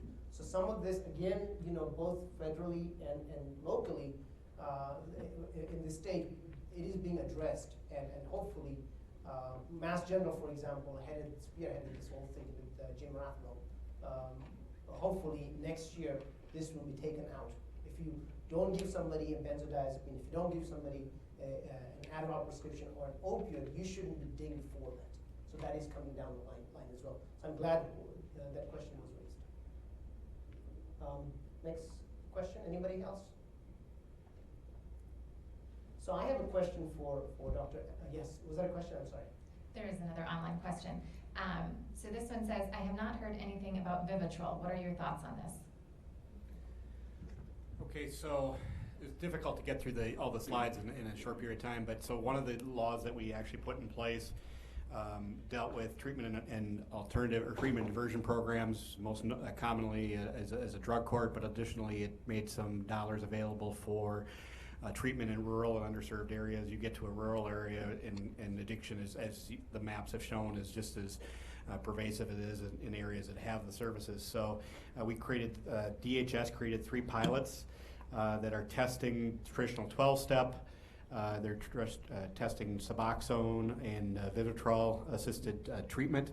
And when each of one of those pilots is actually doing all 3, and then they're going to report back to us how the results are proven out. In addition to that, we provided some dollars for Department of Corrections to administer Vivitrol upon release for people that have had addiction issues. So it's in the early stages, but I can tell you personally, as someone who's has a loved one with addiction, Vivitrol that both blocks the receptors from getting high and also the cravings seems to me to have is the most exciting from a non-medical standpoint, non-medicine standpoint from my perspective. I have a question for Brad and for Kathy. Why are we not doing more of these take-back programs? If we can remove 63,000 kilos of opioids every time, I'm just curious. It's an expensive, labor-intensive process. Hundreds of law enforcement officers are involved on each of the take-back days, gathering up, boxing up, sorting, and actually it's a several-day-long process to get them collected up and then get them all the way to the incinerator. And we put a lot of security on those trucks, by the way. But we don't need to have, the take-back days are a chance for us to have a lot of PR about the activity, but frankly, there are about 250 law enforcement agencies in Wisconsin right now that have 24/7 medication return units. They don't ask any questions. We prefer if you take your medications and pour them into a Ziploc bag and put them in without any identifying information, because it saves us a step. We don't have to open the container and empty them and then figure out what to do with the empty containers. So ultimately, most of the drugs that are coming to the drug take-back days have been collected day after day in the law enforcement agencies and being stored. We may go to a third drug take-back day every year, but that is just simply based on the need to help law enforcement empty their inventory, their property inventory rooms faster, because they are filling up. So there's actually a national pharmacy that is actually collecting 24 hours, 7 days a week in other states, and actually I'm working with them to try and get them to do that in Wisconsin so that it doesn't have to be law enforcement. Actually could be a collection right at the pharmacy. Yeah, Walgreen is starting. I didn't want to mention the name, but yeah. Wisconsin is one of the states. We're actually pitting 2 of the big pharmacy giants against each other. One was talking about a mail-back program, another one was talking about putting medication return units in their pharmacies, and we've got them kind of trying to outdo each other right now. We'll see how high we can get the pot here on this, but that's going to be another option down the road as well. There are logistical challenges with the medications being returned to pharmacies that aren't as simple as having to go to a law enforcement agency. And we're talking about collective solutions. So at the end of this year, CVS, Walgreens, and Walmart will have Narcan available over the counter. Just something else that's happening that you folks. I believe Aurora Pharmacies in the state of Wisconsin has agreed to that as well. Yeah. And I think over time, everybody will jump on. But between now and then, we're having struggles with prescriptions being filled. $1,700 for Evisio, for example, is something that patient didn't want to pay out of his own pocket, her pocket, yes. $1,700. That's what one of my patients told me So when we last night. So I know there's actually joint bipartisan effort at the federal level looking into why the cost had gone up, but at the time we originally made it available, I think it was $20 to $25 per injection. When demand increases, so will price. So the laws of economics apply. So. Kathy, you had some? No, I was just agreeing with Victor. Okay, very good.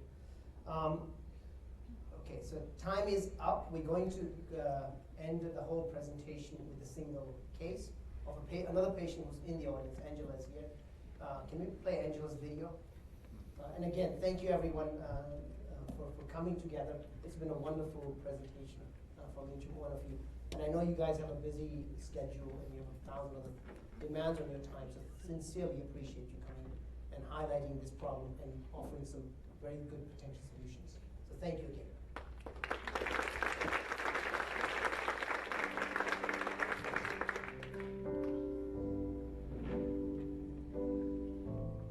Actually, about 12 years ago, I started having chronic pain, the neuropathy. And my doctor at the time started me on a medication called gabapentin, anti-inflammatory. It worked for a while, but then they slowly had to increase it. And I ended up in a wheelchair. And that was one of the hardest things in my life, where I started giving up hope. And the pain just wouldn't go away. Oh, the pain clinic adds morphine sulfate to it. And I'm like, how am I gonna go on? The neurologist just shook their heads and said no, and actually said, you're a drug addict. You've been on the oxy and the morphine for, at that point, 3 years. And I said, no, I've never abused it. They said, yes, you are, and you're getting off it. And they wouldn't fill it.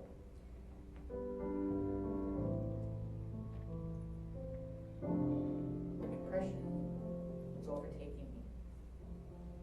No matter what anybody said, it just didn't take away the pain. And I was giving up. Part of me knew that was wrong, but the other part was, I can't live with this. I actually held in my hand my medication bottles. And at that point, I wanted to drink my soda and take all the pills.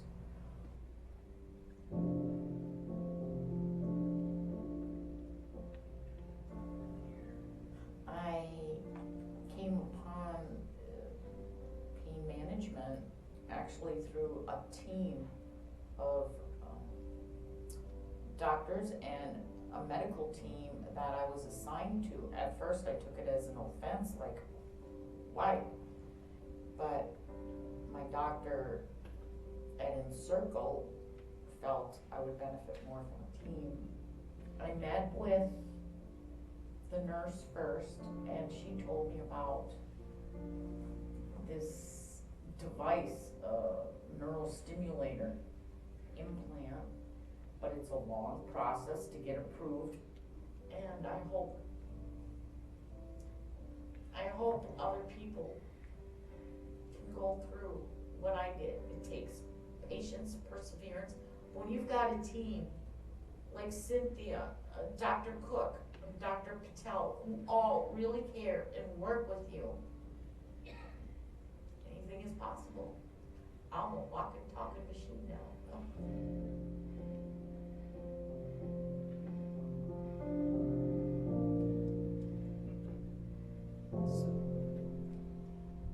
So thank you again, everyone.